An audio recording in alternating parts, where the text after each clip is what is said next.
Hello students. आज मैं आपको पास्ट कंटिन्यू टेंस पढ़ाने जा रहा हूँ। लास्ट टाइम मैंने आपको प्रेजेंट कंटिन्यू टेंस पढ़ाया था। तो सबसे पहले मैं इसके रूल्स बता देता हूँ। Past continue tense, past continuous tense. सबसे पहले मैं इसकी पहचान पता होनी चाहिए। जिस तरीके से मैंने पहले आपको बताया था प्रेजेंट कंटिन्यू की पहचान, इसी तरीके से मैं आपको पास्ट कंटिन्यू की पहचान बताता हूँ। सबसे पहले अगर हमें पास्ट कंटिन्यू की पहचान पता होगी तो तभी हम आपके इसके आगे हम सेंटेंस को ट्रांसलेट कर सकते हैं। तो सबसे पहले जो इसकी पहचान है, इसकी पहचान होती है रहा था, रही थी और रहे थे। ये इसकी पहचान होती है। रहा, रही, रहे, इसका मतलब होता है कंटिन्यू टेंस है। और था, थी, थे, इसका मतलब होता है कि ये पास्ट टेंस है। तो इस दोनों को मिला करके बनता है पास्ट कंटिन्यू टेंस। ठीक है। और इसकी हेल्पिंग वर्ब क्या हमारे पास? हेल्पिंग वर्ब, इसके सबसे पहले हम हेल्पिंग वर्ब ले लेते हैं। किसी भी सेंटेंस की हेल्पिंग वर्ब होती है, उसी से पता चलता है कि वो सेंटेंस प्रेजेंट कंटिन्यू टेंस है या पास्ट कंटिन्यू टेंस है। तो हेल्पिंग वर्ब होती है सेंटेंस की वॉज और वर्ब। ये इसकी सेंटेंस की हेल्पिंग वर्ब होती है। ठीक है। ही, शी, इट, या कोई नेम होता है, नाउन होता है। ठीक है। जैसे गर्ल, बॉय, सिंगुलर सब्जेक्ट होता है जो। ठीक है। उन सब के साथ में क्या लगता है? उन सब के साथ में लगता है वॉज। इन सब के साथ में वॉज का यूज होता है। और वी, यू, दे और प्लूरल जैसे कि बॉयज, गर्ल, इन सब के साथ में क्या का यूज होता है? इसके साथ में हेल्पिंग यूज होती है वर्ड। वर्ड को हम प्लूरल मानते हैं, राइट। तो इसलिए इस तरीके से हम इसका रूल है। सबसे पहले जो रूल आता है अफर्मेटिव सेंटेंस का रूल आता है। अफर्मेटिव को बोलते हैं हिंदी में सकारात्मक सेंटेंस, जिसमें ना तो नहीं का यूज होता है, ना क्या क्या कहाँ कब कैसे कौन, इनका यूज नहीं होता है। बिल्कुल सिंपल सेंटेंस होता है अफर्मेटिव सेंटेंस। जैसे कि एग्जांपल ले लेते हैं। सबसे पहले रूल ले देता हूं मैं इसका। रूल नंबर 1 होता है, सबसे पहले आता है सब्जेक्ट, फिर आता है वॉज या वर, उसके बाद आता है वर्ब। और वर्ब के साथ में आईएनजी का हम यूज करते हैं, क्योंकि रहा रही आता है। जहां भी रहा रही आ रहा होता है सेंटेंस में, वहां पर हम आईएनजी का यूज करते हैं। ठीक है। इसके बाद में लास्ट में आता है ऑब्जेक्ट। एग्जाम्पल ले लेते हैं एक। जैसे कि एग्जाम्पल है, फर्स्ट एग्जाम्पल मैं ले लेता हूँ यहाँ पर। वह खाना खा रहा था। सबसे पहले मैंने सेंटेंस लिया यहाँ पर, वह खाना खा रहा था। सबसे पहले हम क्या देखते हैं? जैसे कि मैंने पहले प्रेजेंट कंटिन्यू टेंस में भी आपको बताया था। सबसे पहले हम यहाँ पर सब्जेक्ट देखते हैं। सब्जेक्ट हमारे पास क्या है? वह।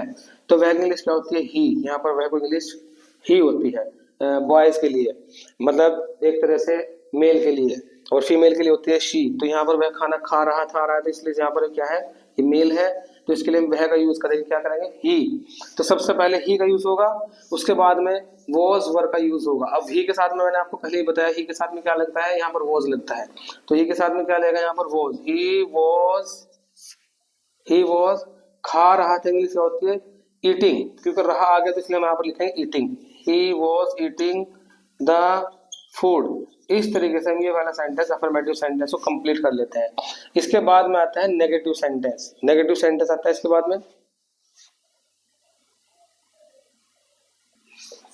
इसके बाद में आता है negative sentence. Negative sentence. Negative sentence का जो रूल होता है, रूल नंबर 2, सबसे पहले first of all we will use subject, after that we will use again helping verb was or were. After that we will use not, because this is negative sentence, that's why we will use not. And after that verb plus ing and plus object, right. So ये rule number 2 है। और इसका example ले लेते हैं। Example number 2, negative sentence का ले रहे हैं यहाँ पर एग्जांपल। वे मैदान में नहीं खेल रहे थे। तो यहाँ पर हमने सेंटेंस ले लिया, वे मैदान में नहीं खेल रहे थे। तो सबसे पहले हम किसका यूज करेंगे, सबसे पहले फिर हम दोबारा वही यहाँ पर सब्जेक्ट का यूज लेंगे। ठीक है, सब्जेक्ट सबसे स्टार्टिंग में ज्यादातर होता है मोस्टली। तो सबसे पहले वे को इंग्लिश में क्या बोलते हैं, हम दे बोलते हैं। यहाँ पर वे को इंग्लिश में बोलते हैं हम दे, तो दे का यूज करेंगे।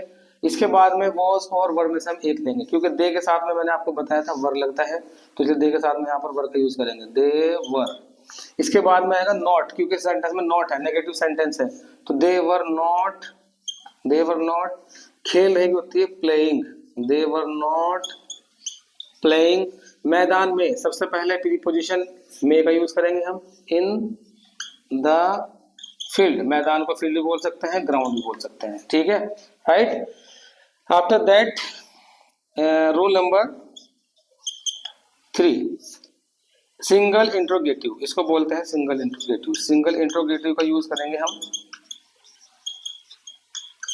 क्या रूल रहता है, रूल बस ये रहता है कि वॉज और वर को हम स्टार्टिंग में ले आते हैं, क्योंकि इस सिंगल इंट्रोगेटिव सेंटेंस में क्या स्टार्टिंग में आता है, और जब क्या स्टार्टिंग में आता है उसके लिए कभी व्हाट का यूज नहीं करते हैं। सबसे पहले हम वॉज वर्ब लगा देंगे इस सेंटेंस में। किसी भी सेंटेंस की हेल्पिंग वर्ब स्टार्टिंग में आ जाती है सिंगल इंट्रोगेटिव सेंटेंस में। जैसे कि एग्जांपल ले लेता हूं मैं यहाँ पर,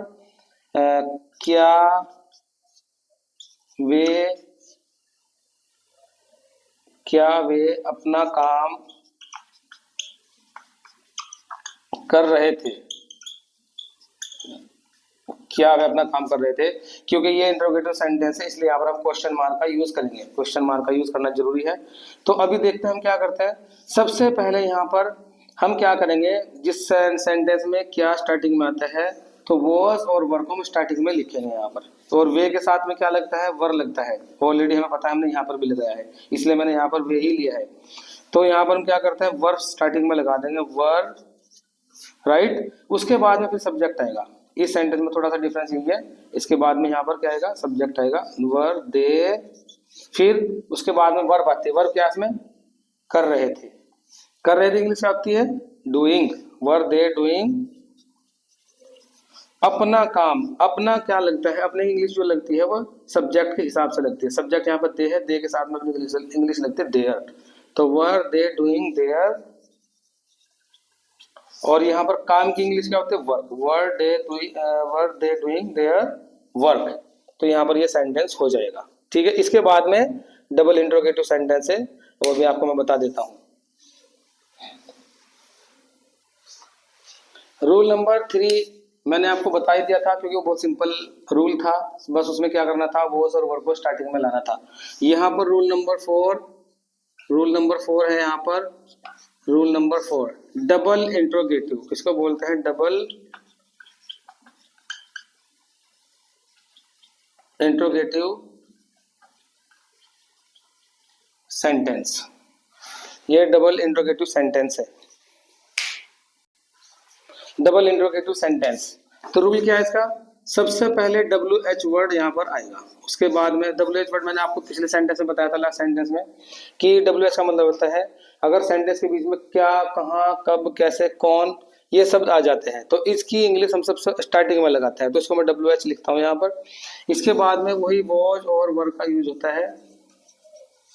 इसके बाद में सब्जेक्ट, अगर नॉट होता है तो नॉट लगाते हैं। उसके बाद में वर्ब के साथ में क्या लगाते हैं, ING, और सबसे लास्ट में लगाते हैं हम ऑब्जेक्ट। हम ऑब्जेक्ट का यूज करते हैं यहाँ पर।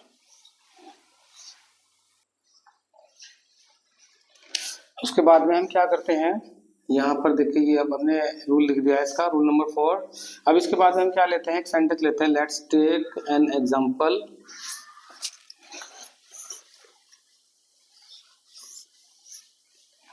यहाँ पर एक एग्जांपल लेते हैं, एग्जांपल नंबर 4। वह स्कूल